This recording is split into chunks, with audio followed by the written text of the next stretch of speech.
I would like to ask this Section 44A enabling provision for constitution of STRF. What was earlier? What is the amendment you made on this?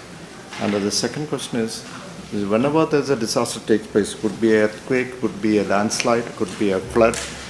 At the state level, probably we do not have the, by the time the first thing is rescue them. So the time taken for the center team or the expert team to come over there will take a long time. By the time the full damage would have been done. So generally it will take 1 day, 2 days, probably, but communication with the center and the state will take time, whether it is very severe or not. But do you have any provision to have an expert team? For the flood is different, for the earthquake is different, landslide is different.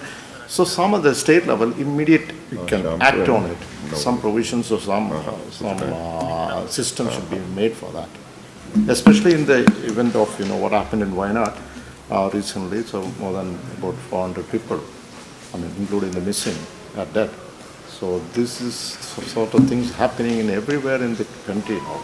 So what is the system? Immediate rescue team should be there. Any arrangement has been done. And what about the amendment in the Constitution? What was there earlier and what is now enabling?